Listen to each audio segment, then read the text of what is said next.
is DWAN 1206 AM, the future of AM radio. A member of the kapisanan ng mga broadcaster ng Pilipinas. Ang susunod na programa ay rated PG. Patnubay at gabay ng magulang ay kailangan sa mga batang manonood. Join us as we uncover the stories behind every game-changing moment with Bill Velasco. Get ready to dive into the heart of sports because it's time for your favorite sports step into the spotlight.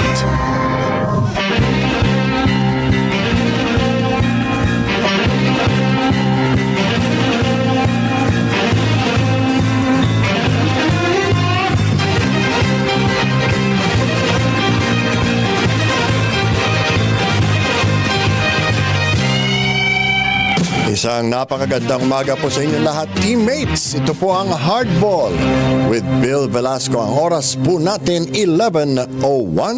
Ngayon po ay Miyerkules, September 17, 2025. Hardball with Bill Velasco. Abangan mamaya makakasama natin live dito sa studio ang presidente ng United Kendo Federation of the Philippines na si Christopher Inting, kung saan pag-uusapan natin ang naging kampanya ng Philippine team sa katatapos lang na 13th ASEAN Kendo Tournament sa Singapore. You're tuned in to Hardball with Bill Velasco. Tukan din ang ating interview kina Coach Andy Zulkarnen, Shara Julia Hizmundo at Mitz Halandoni ng Philippine Penchak Silat Team na nagbandera ng bansa sa 9th Asian Penchak Silat Championship. This is Hardball with Bill Velasco. Bago tayo magpatuloy, sundan kami sa aming mga social media accounts sa Facebook DWAN 1206 AM, sa YouTube DWAN.1206 AM, Fight! sa TikTok DWAN 1206 AM, at sa Instagram at DWAN 1206 AM. Sa ulo ng ating mga balitang sports, ngayong Miyerkules, panalo ang Pilipinas. Pinatunayan ng Alas Pilipinas ang kanilang pwesto sa World Volleyball Stage. Ginulantang ng world number 89 Alas Pilipinas ang FIVB Men's World Championships kagabi matapos nilang manaig laban sa world number 21 Egypt 29-27, 23-25, 25-21, 25-21 sa harap ng libong Pilipino sa Mall of Asia Arena. Muling pinangunahan ni Brian Bagunas ang opensa ng national team matapos niya magposte ng game-high 25 points. Nagpakitang gilas din ang 22-year-old opposite hitter na si Leo Ordiales matapos niya magtala ng 21 points kabilang ang service ace na nagbigay ng first set ng bansa sa World Championships. Makikita rin sa naturang laro ang naging improvement ng Alas sa defensive side, particular na sa kanilang floor defense. Pinangunahan yan ng University of Santo Tomas star na si Josh Ibanez na nagtala ng 9 na successful digs at 5 excellent receptions kontra sa reigning African champions. Dahil sa panalong ito, napanatili ng koponan ang kanilang pwesto sa round of 16. Sunod na mga kalaban ng Alas Pilipinas ang Asian powerhouse Iran sa Huwebes, September 18. You're tuned in to Hardball with Bill Velasco.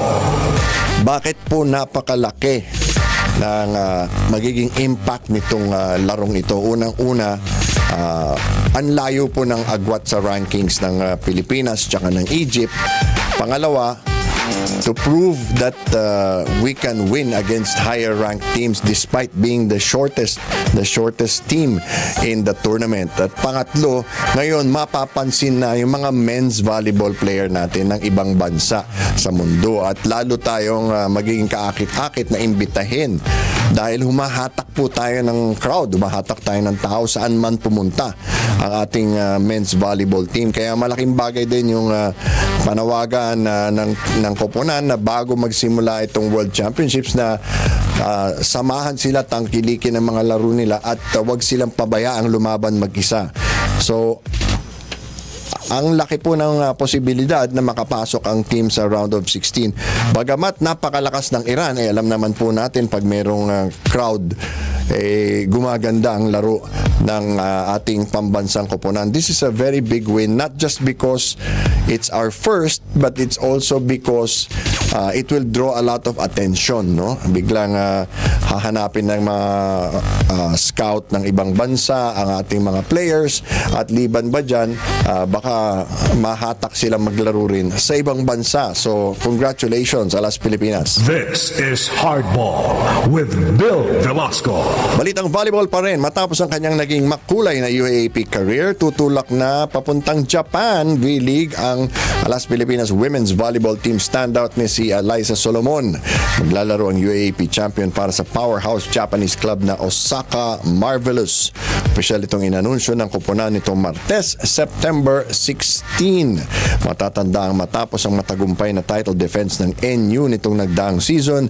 Nauna nang ipinahayag ng 23-year-old spiker na pinaplano niya ng bitawan ng kanyang huling collegiate year para makapaglaro sa professional level.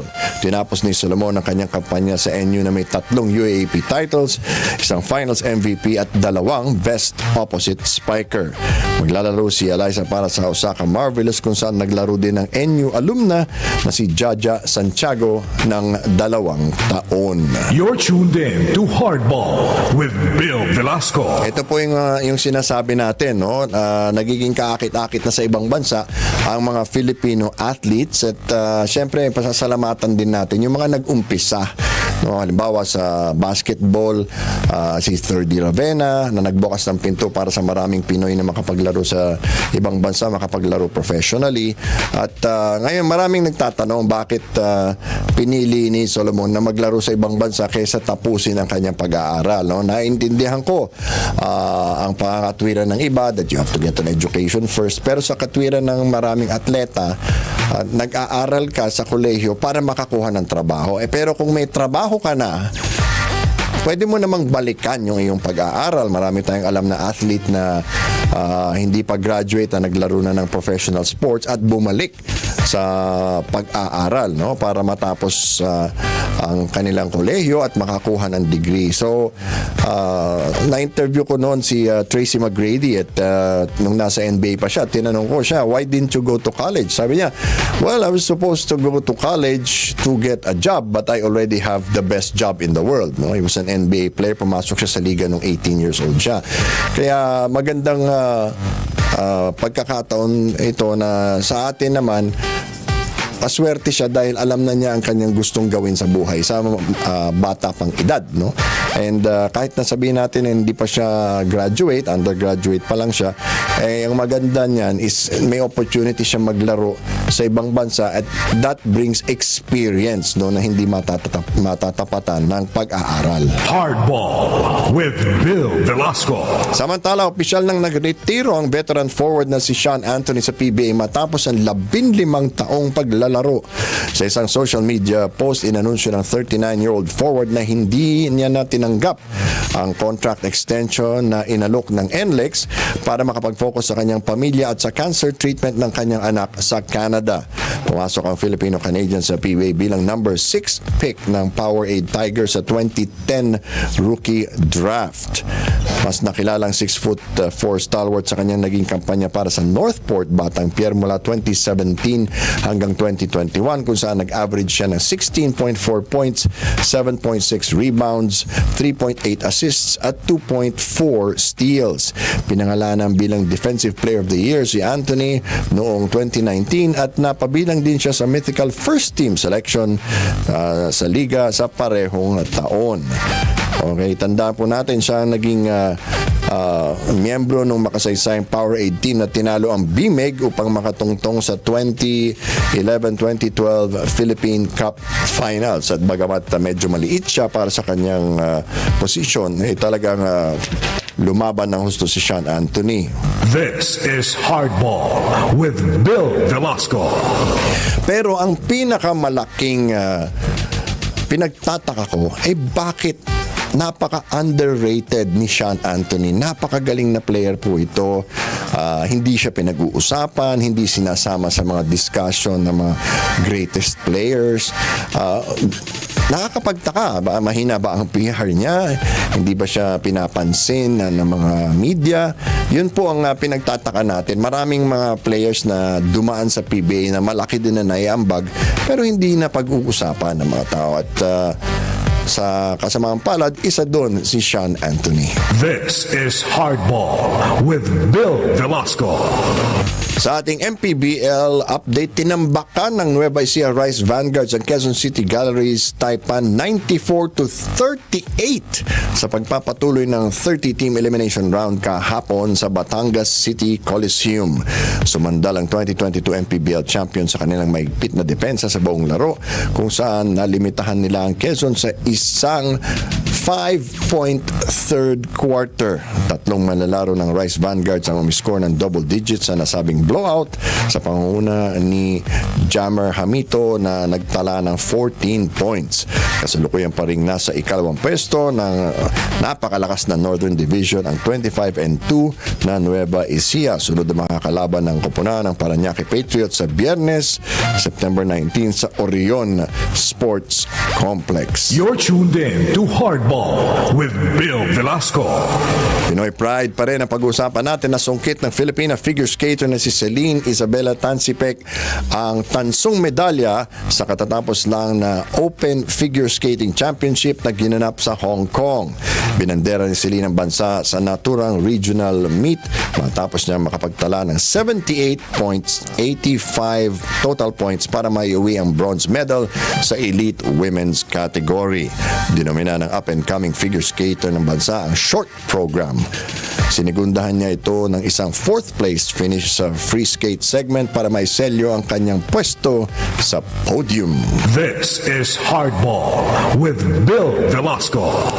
Samantala matapos ang kanilang makasaysayang FIBA World Cup title noong 2023 dito sa Pilipinas, muling namayagpag ang Germany sa mundo ng basketball matapos nilang talunin ng Turkey 88-83 para maibulsa ang FIBA Eurobasket Championship. Muling binuhat ng tournament MVP na ni Dennis Schroeder ang Germany sa winner-take-all game matapos niyang maitala ang huling 6 na puntos ng laro para dalhin ang German sa kanilang ikalawang Eurobasket title. Nagambag din ng 18 points ang Orlando Magic forward na si Franz Wagner para sa Germany na tinapos ang kompetisyon na may perpektong 9-0 record. Hindi naman naging sapat ang 28 points ng Houston Rockets center na si Alperen Sengun para sa Turkey. This is Hardball with Bill Velasco. Right.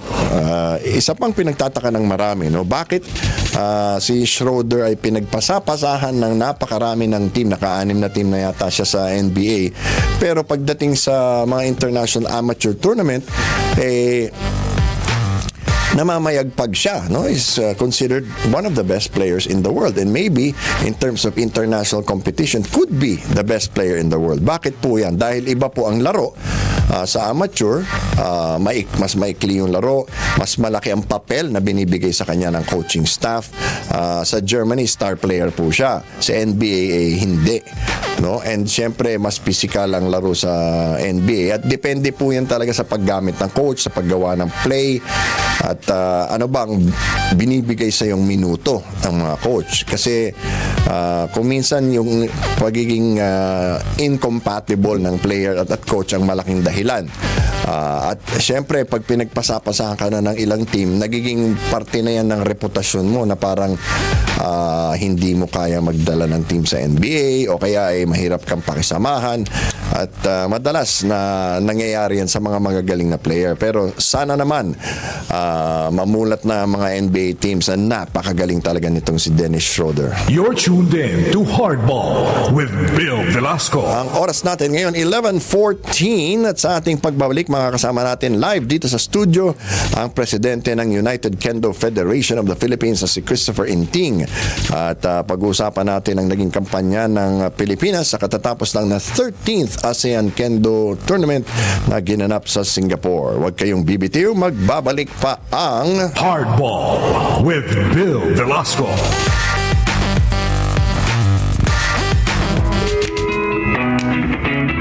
Agree ka ba? Kasi kami, agree na agree. Dito Dito, hindi lang basta tanim at ani ang usapan, kundi buhay, kabuhayan at kinabukasan. Agree ang bida at kaalaman ang ani. Kaya't huwag magpahuli. Makinig na kay Alice Noel. Mula Lunes hanggang Biyernes, alas 5 hanggang alas 6 ng umaga. Sa radyo ng Bagong Pilipinas, DWAN 1206 AM. The future of AM radio. Agree na tayo.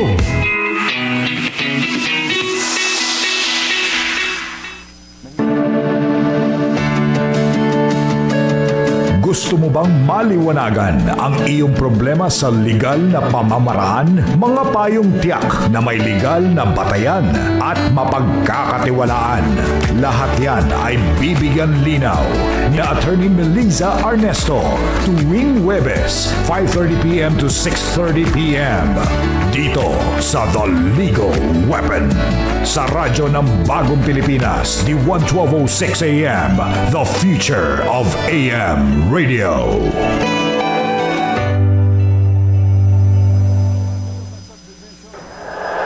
May nabasang nakakagalit, nakakainis, o nakakainit ng dugo. Teka muna, bago mag-react, siguruhin muna ang facts. Tanungin ang sarili kung totoo ba ang impormasyong natanggap. Kung hindi sigurado, hanapin ang source nito at tingnan kung sa reliable at credible na website o tao nang galing ang balita. Huwag laging nagpapadala sa emosyon dahil diyan tayo madalas nabibiktima ng maling impormasyon. Always be aware before you share. Isang paalala mula sa DWAN 1206 AM.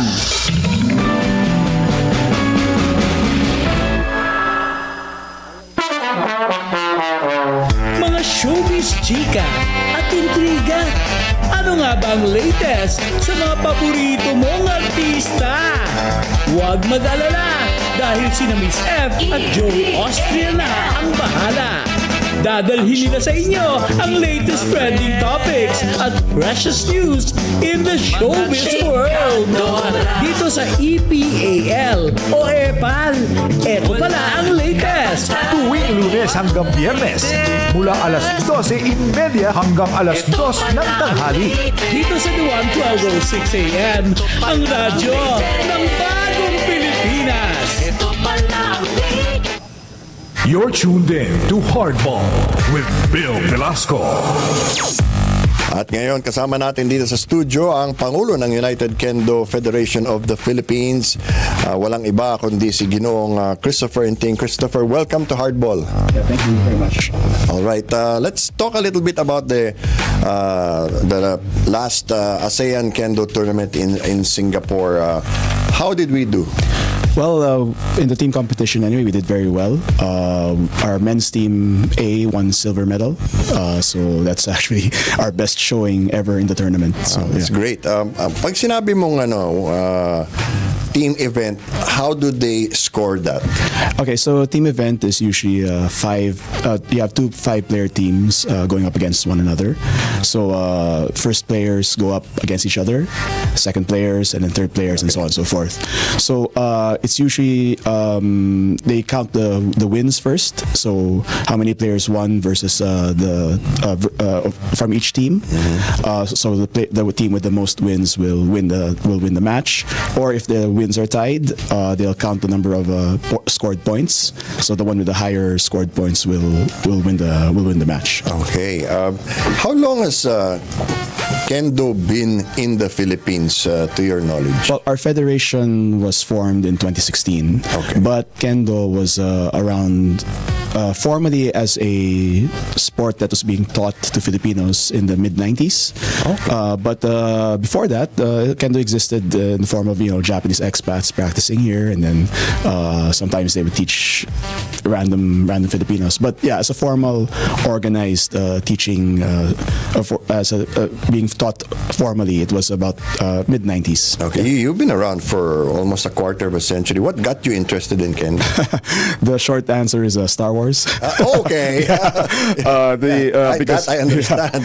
because as a child, I mean, I was exposed to Star Wars, and then I saw the Jedi fighting lightsabers like that. And then, syempre, when I got a bit older, na alam ko na parang Hindi pala totoo. Hindi pala totoo, but yung basis nila was kendo.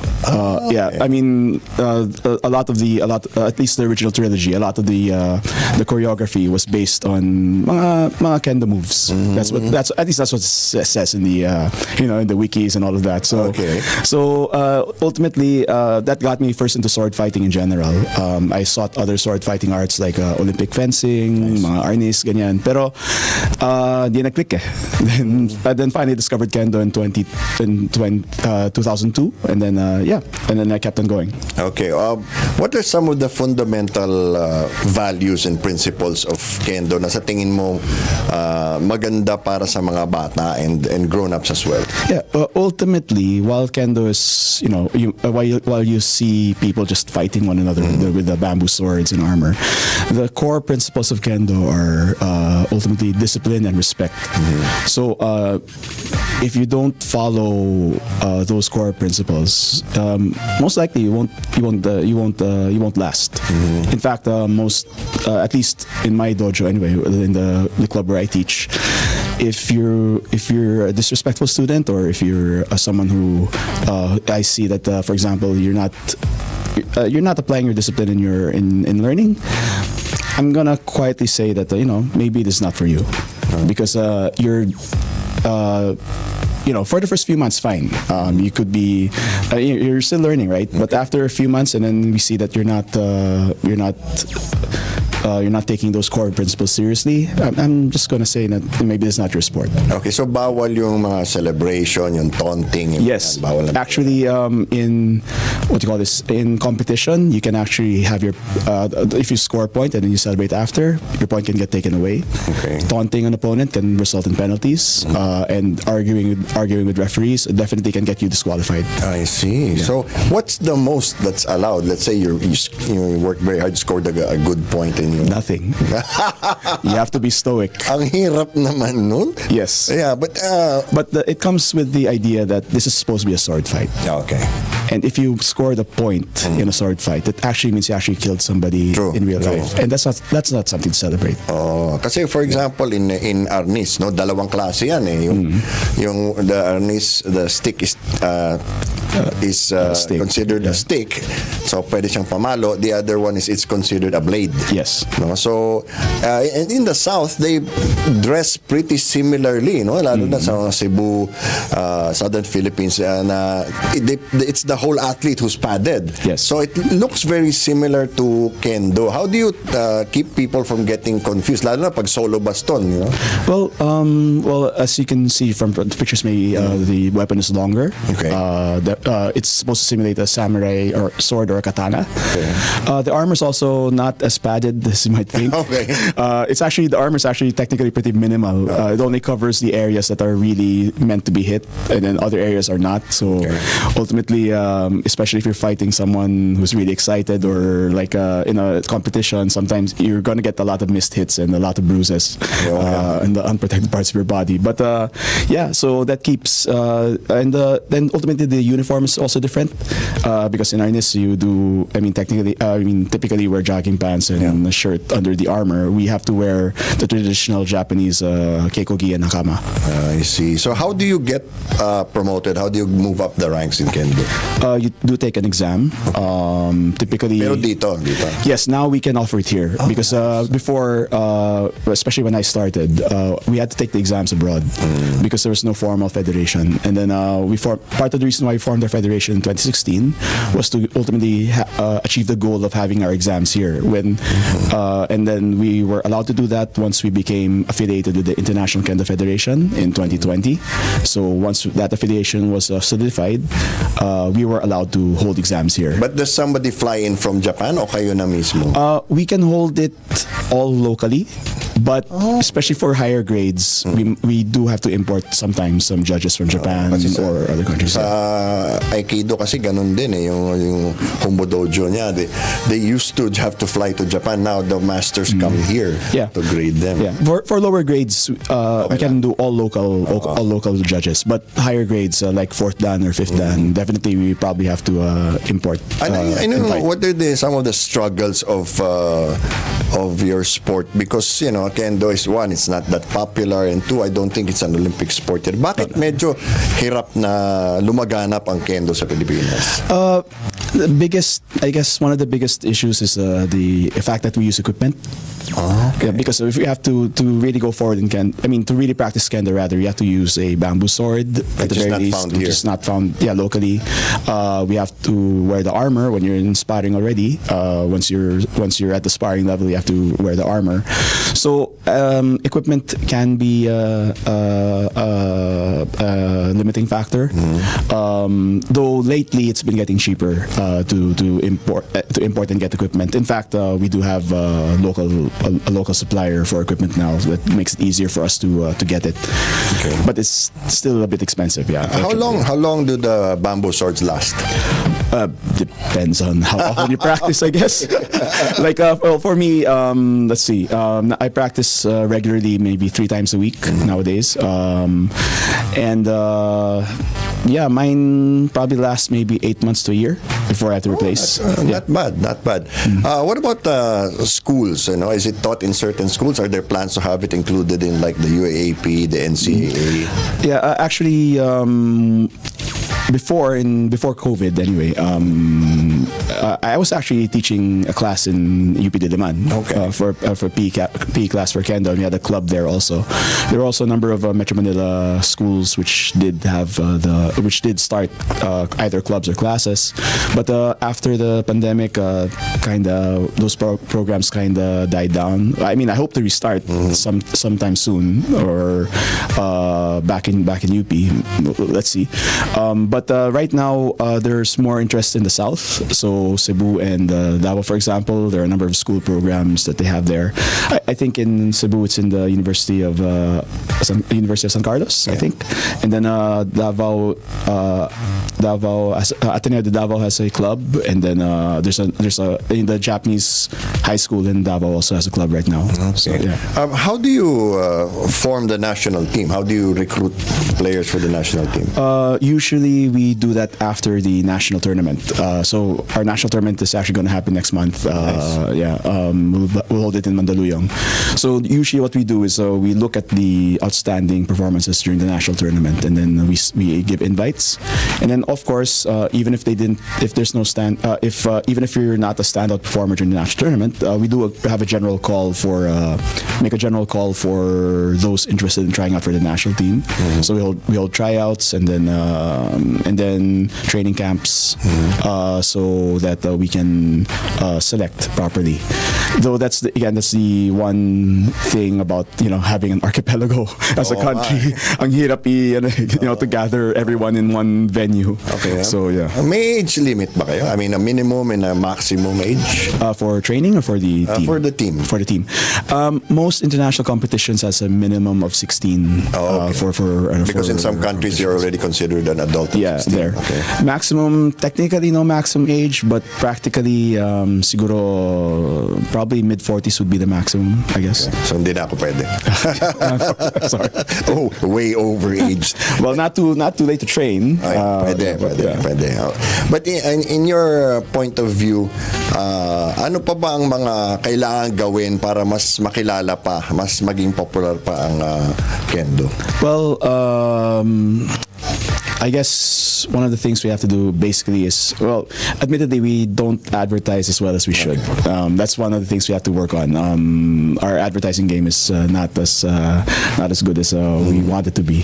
Pero yung isa rin is siguro we should be doing more grassroots development, in the sense, again, as getting into schools as much as possible. Getting kids into it as early as possible. Right now, most most of our population actually, when they start usually in their 20s or 30s. Okay. Yeah, because that's the time then they have actually the money to provide themselves, provide the equipment themselves without having to ask their parents. Yung mga Ayun, ganun. yun ang Yeah. mabigat. Or yung mga parents ba, ayaw nila kasi natatakot sila masaktan yung Yes, actually, there's that big misconception. Kendo is a violent sport and stuff like that. But it's actually one of the safest martial arts because simply because of the fact you're wearing protective equipment that provides safety. And in the Japanese view, it can be also very meditative. Yes, exactly. It's a sport. Yeah, and also because again we have a heavy emphasis on discipline and respect. You're not going to be, just bara-bara lang na nag-aaway on the playing field. You're going to be treating your opponent with respect, no matter what. Are you allowed to, let's say, use it to defend yourself if you're out in the street or something? Pwede ba yun? Kasi for example, professional boxers are not allowed to hit anybody outside the ring. Well, as a practical self-defense art, probably it's not a very practical self-defense art because again, you're simulating sword play with wooden swords. So, kumbaga, there are things that you're going to do na parang you're not really going to pull off properly. Doesn't make sense. Doesn't make sense. Yes. One of the things though that I do think is important is that Kendo does allow you to gauge the intent of a person.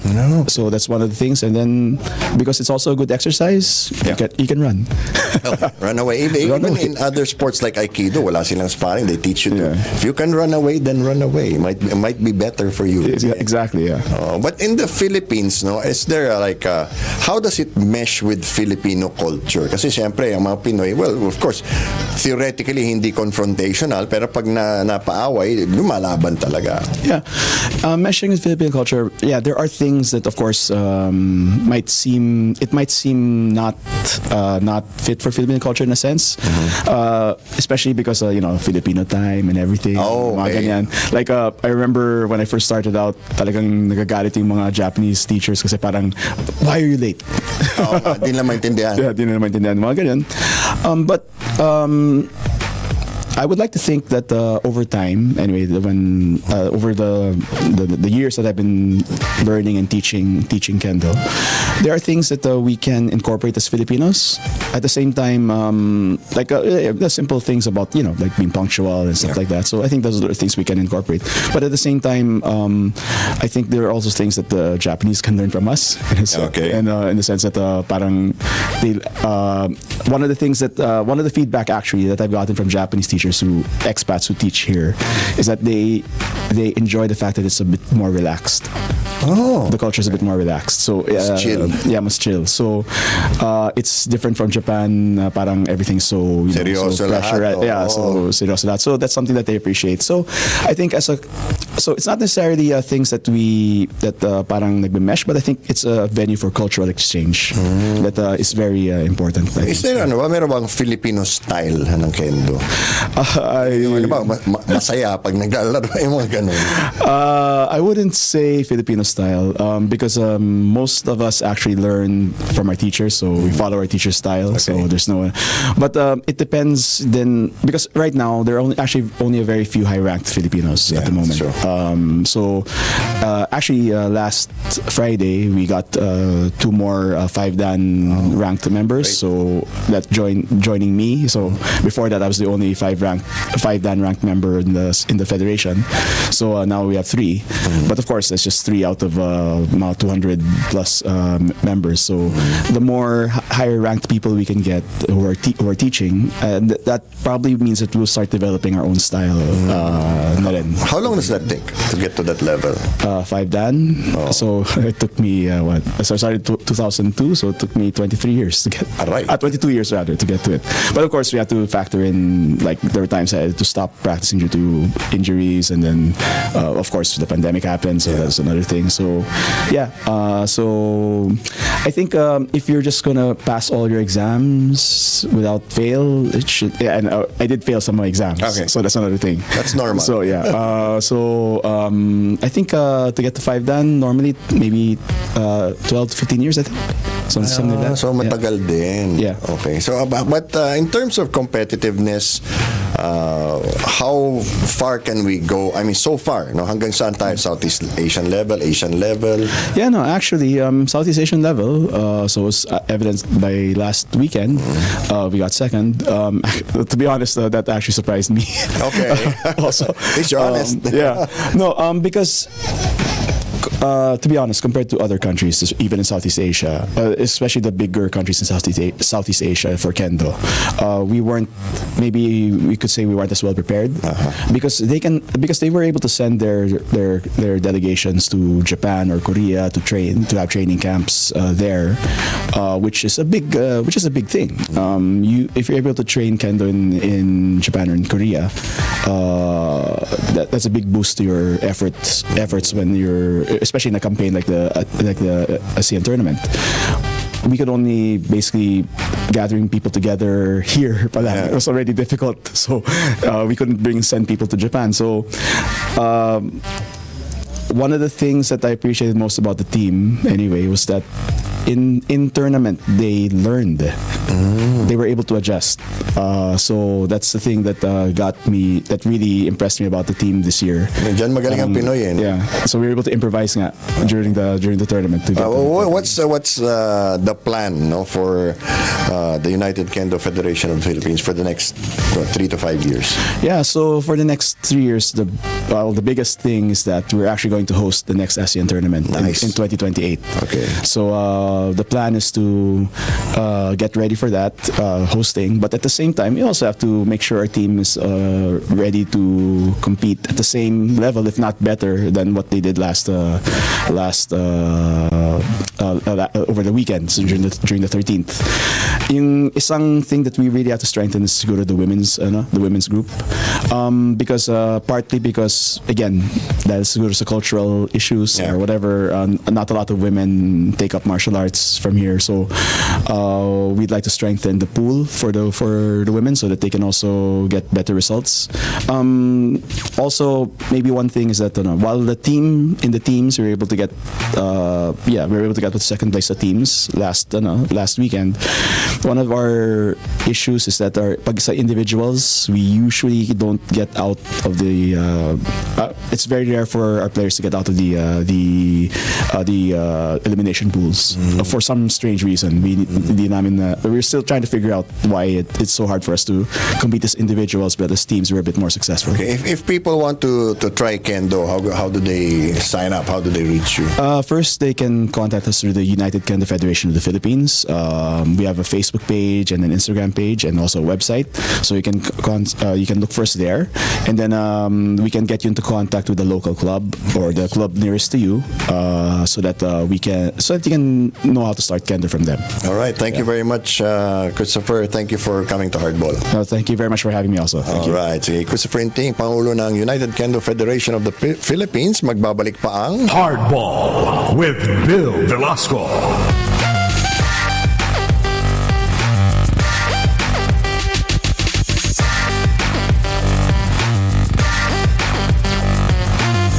Mag-ingat sa mga text messages na nagsasabing nanalo ka sa loto at kailangang mag-send ng pera upang maklaim ito.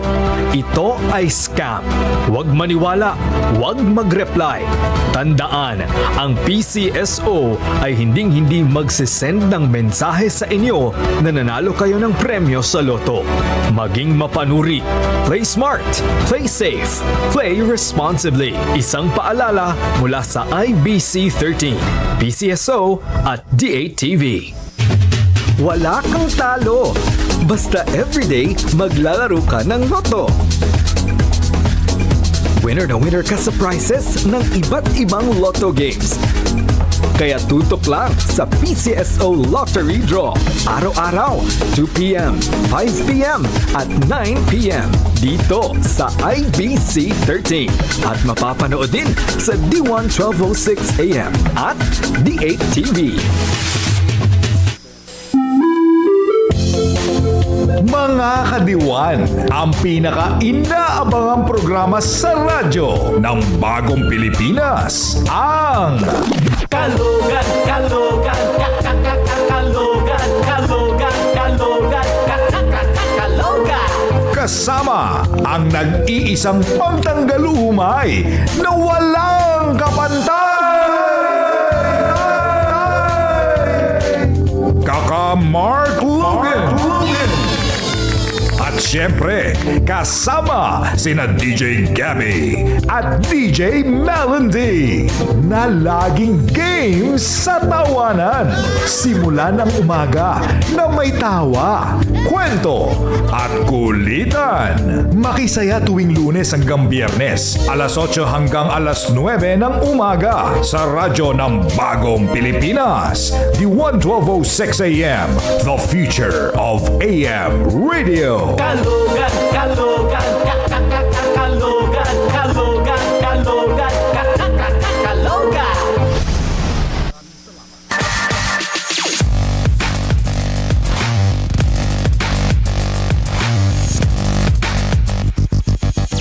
Ang Philippine Penchak Silat team ay nag-uwi ng 18 medalya nung 9th Asian Penchak Silat Championships at sila ay kasama natin sa linya ngayon si Coach Andy Zulkarnin, si Alvin Campos at si Mitch Halandone. Good morning and welcome to Hardball.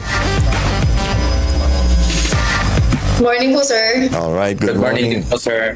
Right, let's get a little bit of information from Coach Andy. Coach, what brought you to the Philippines? Coach?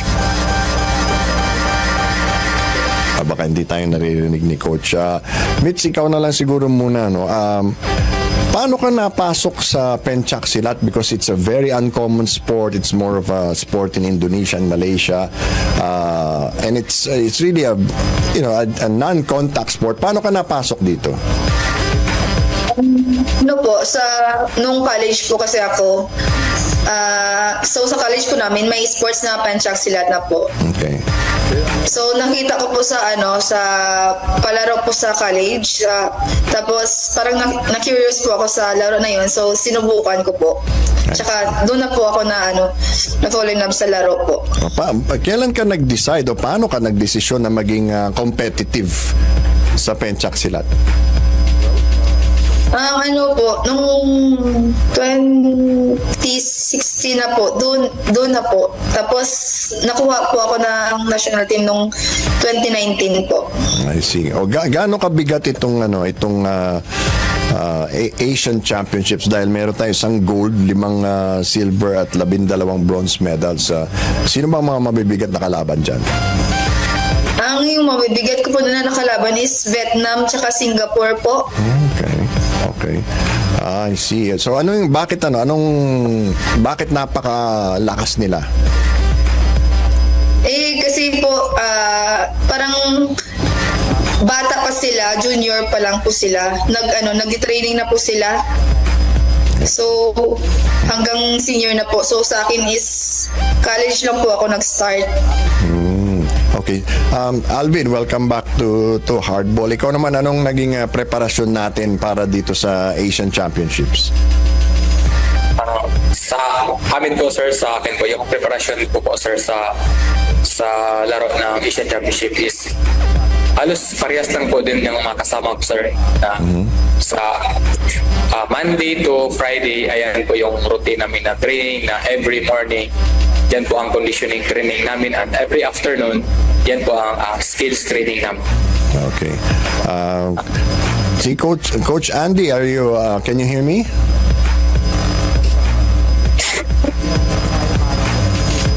Hindi yata kami magkarinigan ni Coach Andy. Okay, let me go back to you, Alvin. Ang Penchak Silat is a very complicated sport, no? Tapos maraming events siya. Paano mo pinipili kung anong sasalihan mong event at kung ano pang kailangan gawin para gumaling ka as an athlete? Sa akin po, sir, mas nagustuhan ko po yung sa pencak is yung ano sir, yung standing, ito po yung ano, kumbat sa pencak yung fighting. Kasi pag sa pencak po sir, dun mo po may ano kasi sir, yung sa striking kasi niya, wala po kasi siyang ano, yung katulad sa karate na proper na dapat may pagsuntok mo yung may form. Sa silat po kasi sir, kahit anong suntok mo basta tumatama, okay lang po siya. Okay. At saka kahit anong sipa mo basta tumatama. Basta tumatama. So pwede. Kailangan lang yung malakas lang talaga. Kasi wala siyang points kung hindi malakas yung impact ng strikings. So how do you train for that? Yung palakasin ng impact mo. Kasi yung iba mostly ang focus nila technique. Pero sa inyo, how do you train to increase the impact? Ano sir, sa conditioning po yan siya nakukuha sir sa weights and sa hardening. I see. Okay. Mitch, sa'yo naman, no, what are the things that you continuously need to improve? Dahil nga medyo maraming kailangan kaalaman dito sa pencak silat bago ka gumaling. Paano pa? How do you improve already at your level? Parehas lang din po kina Kuya Alvin sa same lang po sa tandings, pero sa amin sa artist is maging flexible lang po, tapos maging malakas din po yung mga suntok. So makukuha din po yan sa mga conditioning po, tsaka familiarization sa mga galaw po. I see. Okay, Mitch, anong pinagkaiba ng style natin dito sa Pilipinas dun sa mga ibang bansang nakakalaban ninyo? Is there a difference? Meron pang Filipino way ng pencak silat? Same lang po talaga yung lahat po. Yung same lang po. Ang pinagkaiba lang po yung sa kagaya ko yung sa solo creative po, tsaka sa doubles, kasi on your own po yung pag-create doon. I see. Where do you get inspiration? Where do you get the ideas sa pag-create mo ng routine? Sa sa mga Indonesia din po, kasi may mga idol po kami sa Indonesia na na mga same doubles din po. Okay. Dito naman sa Pilipinas, no, paano kayo nakakahanap ng bagong information or new technology or new techniques para sa team natin? Yung ganyan po is sa mga coaches na po yan. So, galing po sa coaches, tapos nire-relay na lang po sa amin from president, secgen, tsaka coaches. Tapos athlete, nire-relay na lang po sa amin. Merong bang yan? May scouting ba yan or it doesn't matter kung anong gawin ng kalaban? Yes po, paulit po. Meron ba kayong scouting na ginagawa pa o it doesn't matter kung anong gawin ng kalaban? Ang po, minsan meron din po, pero depende din po sa sa sitwasyon. Alvin, lalaban ba kayo sa Southeast Asian Games? Oo po sir, yun yung preparahan namin. Sa training namin ngayon. Okay. Gaano kalaking grupo ang ipapadala natin sa Bangkok? Hindi ganun kadami sir dahil unti lang yung yung weight category na mayroong maglaro sa Southeast Asian Games. Unti lang yung category doon. Medyo may kaba yung Thailand na hindi sila ganun kalakas. Oo, yung mga malakas na timbang nila, yun lang yung nilagyan talaga nila ng mga timbang. Okay. Yan po sinasabi natin madalas, no, yung host country kasi sa Southeast Asian Games nakakapili, no, kung anong events, kung gaano karami at kung anong sport man lang. Pero ikaw Alvin, no, syempre you're in a very rare and unusual sport. Paano mo pinapaliwanag yung sport mo sa mga bata? Po sir, yung sports po, pag magpaliwanag po ako sa mga bata is, sinasabi ko, ito na sports is matagal na po ito sa Pilipinas. Hindi lang ganun ka-familiar dati. Pero ngayon sir, familiar naman siya sir kasi nasa DepEd. Regular sports na po kasi siya sa DepEd sir. Marami na pong nakaintindi sa laro ng pinchak silat. Okay. Oh, nice. Mitch, ikaw naman, for your part, how do you, paano mo naiinganyo ang mga kabataan na pumasok sa pencaksilat? In-explain ko sa kanila po yung kung saan yung galing yung penchak sila.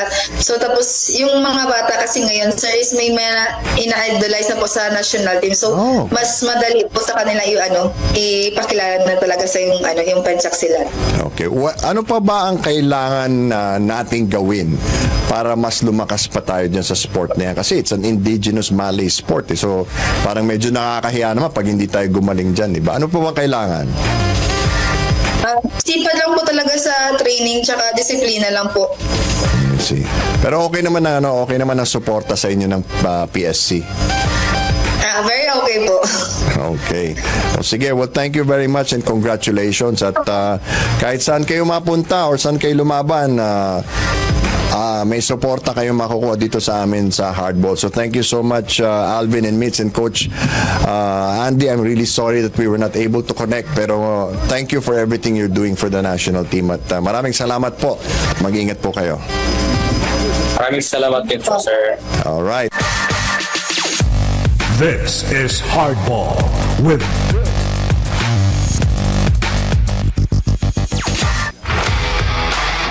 sports fans. Game na! From local arenas to the world stage, lahat ng aksyon, lahat ng kwento, nasa iisang show. Kasama ang veteran sports journalist na si Bill Velasco with live interviews with your favorite sports personalities dito sa Pilipinas at sa abroad. Don't miss the game sa Hardball with Bill Velasco every Monday to Friday, 11 a.m. dito sa radyo ng Bagong Pilipinas, DWAN 1206 a.m. The future of AM radio. Magandang umaga! Bagong Pilipinas. Mas pinalakas at mas pinaigting ang inyong himpilan ng radyo sa umaga. Agahan na may kabuluhan. Sabay-sabay nating tunghayan ang maiinit at mahahalagang balitang hatid para sa inyo. 2 oras na balitaan ng may tamang impormasyon at malasakit. Kasama sina Alice Noel at Sherwin Eslava. Mula alas 6 hanggang alas 8 ng umaga. Dito lang sa DWAN 1206 AM, the future of AM radio.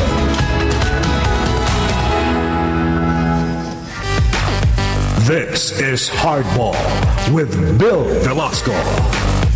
Alright, muli magpapasalamat tayo sa ating panauhin para sa araw na ito dito sa studio si Ginoong Christopher Inting na siyang Pangulo ng United Kendo Federation of the Philippines. Sa mga darating na araw po, marami po tayong ipapakilala sa inyo at ibabahagi na mga interview si Asi Taulava, Roger Yap, sa United Central Luzon Athletic Association, Patrick Fran at marami pang iba.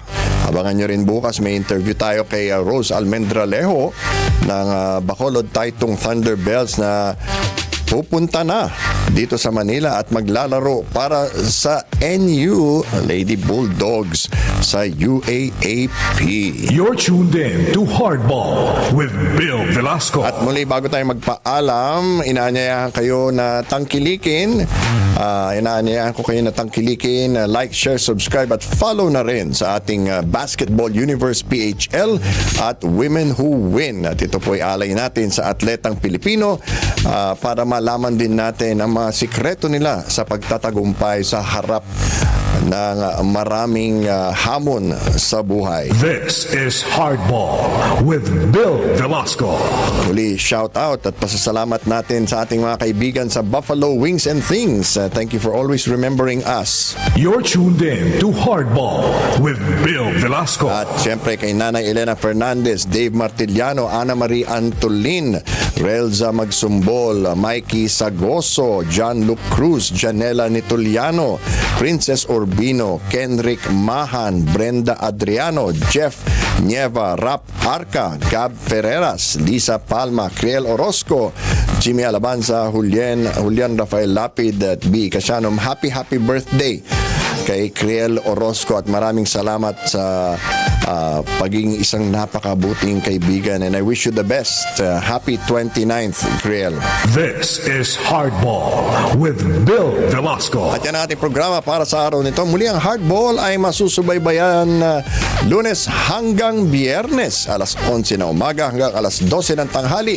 Dito lang yan sa DWAN 1206 AM, The Future of AM Radio. Ako po si Bill Velasco.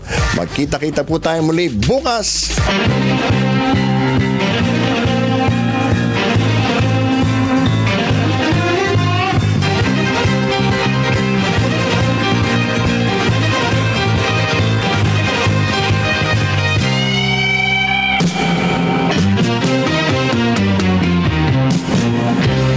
This is Hardball.